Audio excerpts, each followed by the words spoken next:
Dear students, welcome in our channel. इस video में हम सीखने वाले हैं class 12th subject chemistry unit number 8 D and F block elements के बारे में। यहाँ पर हम कुछ इंपॉर्टेंट क्वेश्चंस डिस्कस करने वाले हैं जो कि एग्ज़ाम के लिए आईएमपी है। तो आइए सीखते हैं हम। पहला क्वेश्चन है यहाँ पर हमारा, why do transition metals exhibit variable oxidation state. यानी कि जो ट्रांजिशन मेटल्स है ये कभी +1 कभी +2 कभी +3 कभी +4 इस टाइप की ऑक्सीडेशन स्टेट को क्यों शो करती है। तो उसका क्या कारण है, यहाँ पर क्या रीज़न है। यहाँ पर क्या होता है, जो NS है यानी कि जो लास्ट ऑर्बिट है और लास्ट के पहले वाला यानी कि N-1 डी ऑर्बिटल है, इन दोनों की अगर एनर्जी हम देखें तो एनर्जी लगभग इक्वल होती है। जब एस से हम 1 इलेक्ट्रॉन या 2 इलेक्ट्रॉन्स को रिमूव कर देते हैं तो उसके बाद जो डी ऑर्बिटल यहाँ पर रहता है उसके भी इलेक्ट्रॉन हम इजीली रिमूव कर पाते हैं। थोड़ी बहुत एनर्जी देने पर ही यहाँ पर इलेक्ट्रॉन्स बाहर निकल जाते हैं इजीली। यानी कि यहाँ पर जो ट्रांजिशन एलिमेंट है वो अपने डी ऑर्बिटल के इलेक्ट्रॉन को भी इजीली रिमूव कर देता है। और अगर रिमूव करेगा तो ये क्या शो करेगा, वेरिएबल ऑक्सीडेशन स्टेट, यानी कि डिफरेंट टाइप की यहाँ पर ऑक्सीडेशन स्टेट शो होती है। ठीक है, क्या कारण है यहाँ पर कि N-1 डी एंड NS जो ऑर्बिटल है इनके एनर्जी जो लेवल है वो लगभग इक्वल है और इसी कारण एस से तो इलेक्ट्रॉन निकल ही जाते हैं, साथ ही डी वाला जो ऑर्बिटल है ये भी इजीली इलेक्ट्रॉन्स को रिमूव कर देता है और इस कारण से ये डिफरेंट टाइप के ऑक्सीडेशन स्टेट शो करते हैं। नेक्स्ट क्वेश्चन देखते हैं हम, transition elements form alloy easily explain. यानी कि जो ट्रांजिशन एलिमेंट्स है ये क्या फॉर्म करते हैं, एलॉय बनाते हैं, यानी कि मिश्र धातु बनाते हैं। एलॉय क्या होते हैं, एलॉय को हम बोलते हैं हिंदी में मिश्र धातु। मिश्र धातु यानी कि जब हम दो या दो से अधिक मेटल्स को आपस में मिक्स करते हैं तो एक नई टाइप के हमारे पास मेटल बन के आती है और उसे हम बोलते हैं मिक्स धातु या फिर एलॉय बोलते हैं। क्या बोलते हैं इसको, मिक्स मेटल बोल सकते हैं हम या फिर एलॉय कहा जाता है।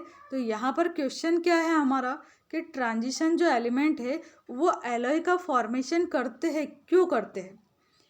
तो ट्रांजिशन जो एलिमेंट है या ट्रांजिशन जो मेटल्स है ये एलॉय का फॉर्मेशन करती है।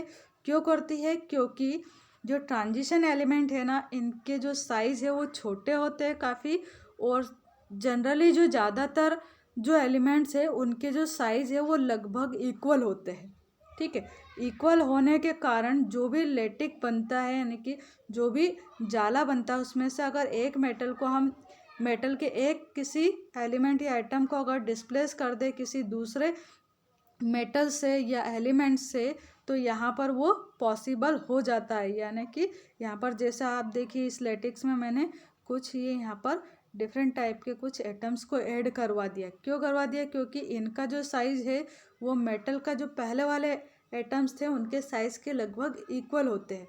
मतलब दो मेटल है, जैसे मान लो जिंक है और टाइटेनियम है, तो ये क्या है, दोनों के साइज़ लगभग इक्वल है, इसलिए एक के स्थान पे दूसरे को हम रख सकते हैं।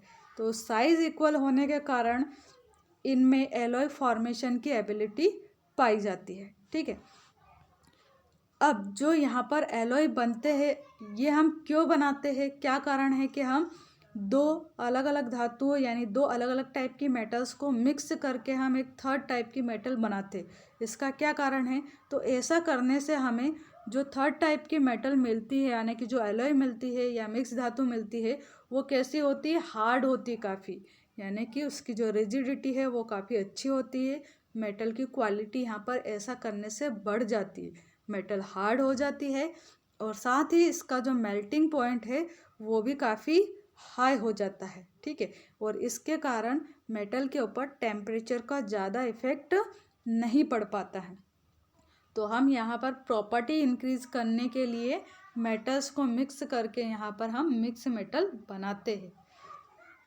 नेक्स्ट क्वेश्चन है हमारे पास, यहाँ पर नेक्स्ट क्वेश्चन में पूछा है, the radius of Fe2+ ion is smaller than Mn+2 ion. Why? जो Fe2+ आयन है ना, जो Fe का जो भी एलिमेंट रहता है, इसका अगर हम एटॉमिक नंबर देखें तो 26 होता है। और इसको अगर हम आयन में कन्वर्ट कर ले यानी कि Fe2+ कर ले तो यहाँ पर एटॉमिक नंबर क्या हो जाएगा 24। ऐसे ही जो मैग्नीज है इसका एटॉमिक नंबर अगर हम देखें तो 25 होता है। और अगर इसको आयन में कन्वर्ट कर ले यानी कि Mn2+ में कन्वर्ट कर ले यहाँ पर तो 2 इलेक्ट्रॉन बाहर निकल गए यानी कि 23 इसका एटॉमिक नंबर बचता है। रूल के अकॉर्डिंग जिसका एटॉमिक नंबर कम होता है ना उसका साइज छोटा होता है, और जिसका एटॉमिक नंबर ज़्यादा होता है उसका साइज बड़ा होना चाहिए। बट एक्चुअल में ऐसा ना होके क्या होता है, यहाँ पर जो Fe है ना इसका साइज छोटा होता है और जो मैग्नीज है इसका साइज बड़ा होता है। ठीक है, क्या होता है, जो Fe है इसका साइज छोटा होता है और मैग्नीज का साइज बड़ा हो जाता है। ऐसा क्यों होता है, इसका क्या कारण है? तो इसका क्या कारण है, जब Fe होता है, Fe का जो न्यूक्लियस होता है इसके अंदर अगर देखें हम तो यहाँ पर 26 तो प्रोटॉन प्रेजेंट है। कितने प्रोटॉन प्रेजेंट है न्यूक्लियस में? 26 यहाँ पर प्रोटॉन प्रेजेंट है यानी कि प्लस चार्ज 26 है। और बाहर जो इलेक्ट्रॉन्स है वो कितने हैं यहाँ पर? तो टोटल 24 इलेक्ट्रॉन्स हैं। प्लस चार्ज ज़्यादा होने के कारण जो इलेक्ट्रॉन का क्लाउड है या फिर जो इलेक्ट्रॉन्स है वो न्यूक्लियस की ओर ज़्यादा अट्रैक्ट होते हैं। और जब अट्रैक्शन फोर्स यहाँ पर न्यूक्लियस एंड इलेक्ट्रॉन्स के बीच में अधिक होता है तो यहाँ पर जो एटम है वो एक्चुअल जो उसका साइज होना चाहिए उसके बजाय वो एटम जो है वो साइज में छोटा हो जाता है। तो यही कारण है यहाँ पर कि यहाँ पर जो Fe आयन है इसके न्यूक्लियस में प्लस चार्ज ज़्यादा है, 26 प्लस चार्ज है यानी कि प्रोटॉन 26 होते हैं, जबकि जो मैग्नीज है इसके सेंटर में 25 ही प्रोटॉन्स होते हैं यानी कि एक प्रोटॉन यहाँ पर कम है, इसलिए साइज जो है वो Fe2+ का साइज यहाँ पर क्या होगा, स्मॉल होगा। और Mn यानी कि मैग्नीज जो है +2 स्टेट में इसका साइज यहाँ पर अधिक होगा। ठीक है, यानी कि Mn यानी मैग्नीज जो है वो लार्ज होगा साइज में और Fe जो है वो साइज में स्मॉल होगा।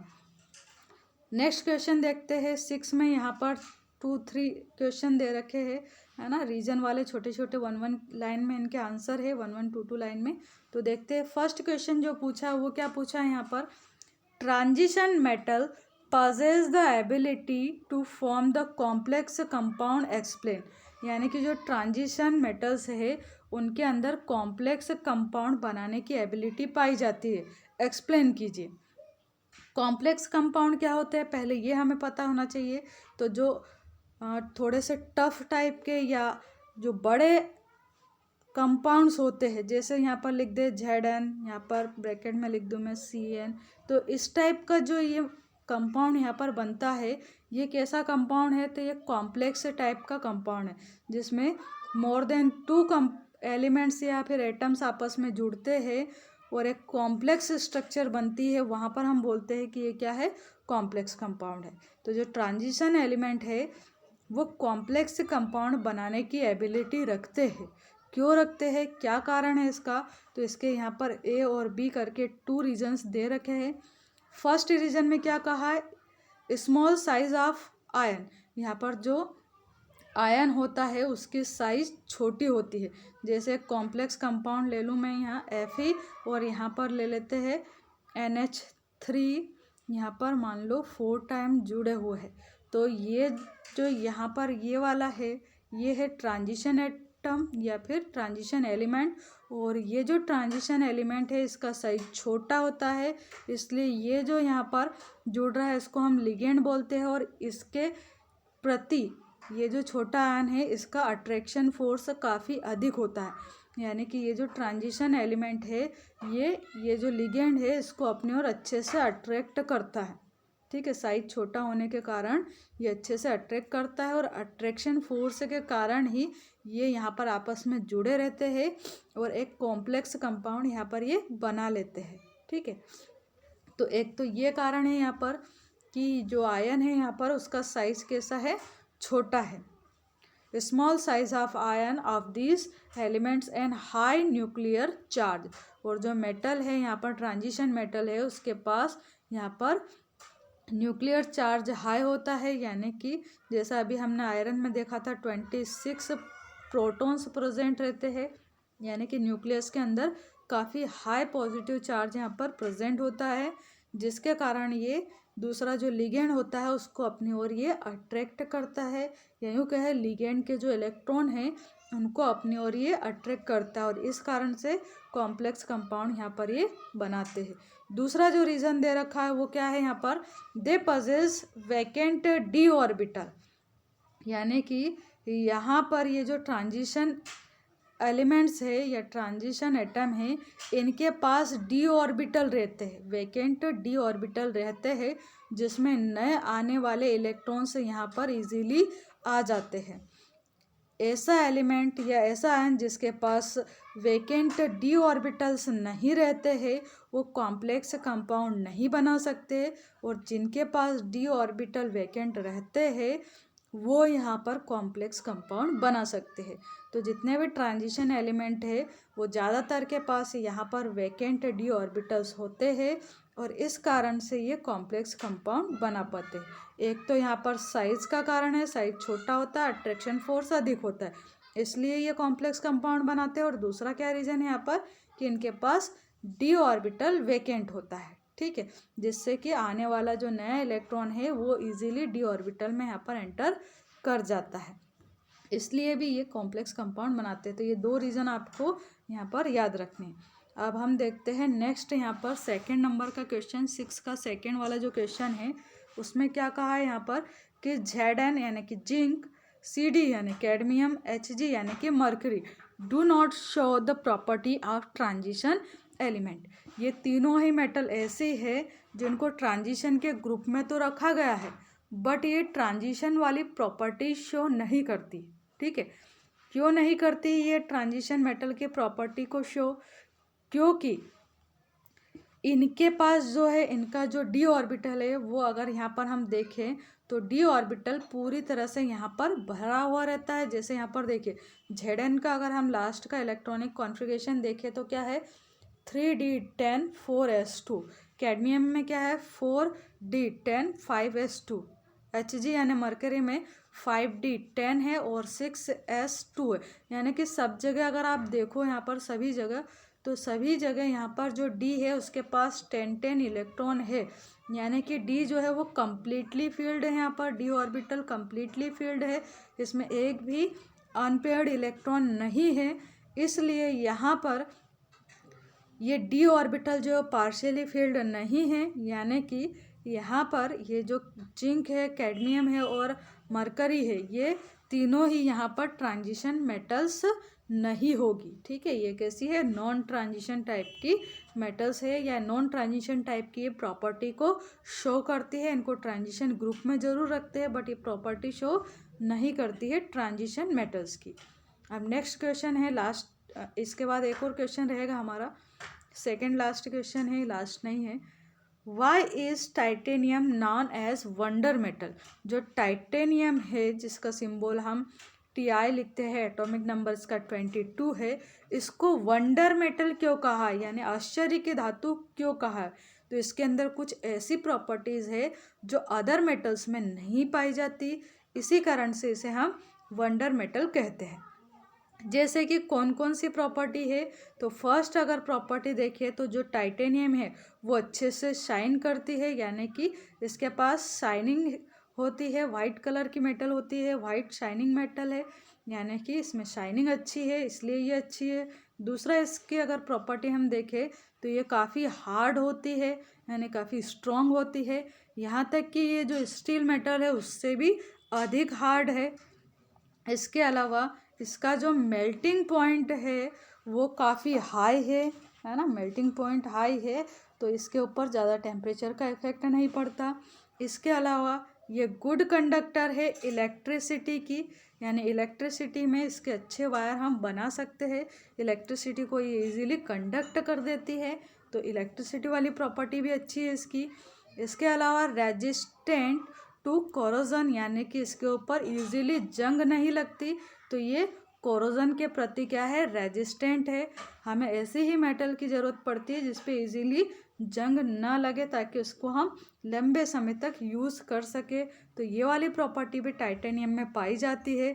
इसके साथ ही इतनी सारी प्रॉपर्टी होने के बावजूद ये जो मेटल है वो हल्की होती है। स्ट्रॉन्ग तो है ही, साथ में ये हल्की भी होती है। जबकि दूसरी जो मेटल्स है जैसे आयरन वगैरह है, कॉपर है, एल्यूमिनियम है, ये सब हैवी होती है as compare to titanium.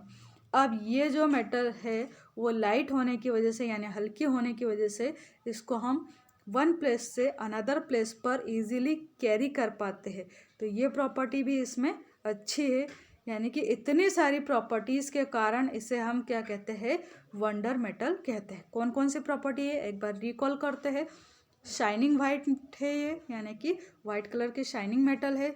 Second property है स्ट्रॉन्ग है, यानी कि हार्ड है, हार्ड देन स्टील, स्टील से अधिक हार्ड है ये। इसका मेल्टिंग पॉइंट हाई होता है, इलेक्ट्रिसिटी की गुड कंडक्टर होती है, कोरोजन के प्रति रेजिस्टेंट होती है, और साथ में ये लाइट भी होती है, यानी कि हल्की होती है। इतनी सारी प्रॉपर्टी होने के कारण इसे हम कहते हैं वंडर मेटल, या titanium is called wonder metal.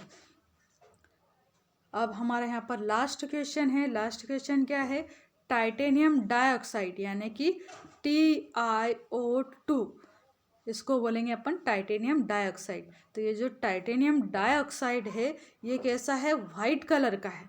जबकि टाइटेनियम ट्राइक्लोराइड, यानी कि TiCl3 जो है ये कैसे कलर का है, वायलेट कलर का है। तो ऐसा क्यों है? किसी भी कंपाउंड का कलरफुल होना या कलरलेस होना ये किस पर डिपेंड करता है, ये देख लेते हैं हम।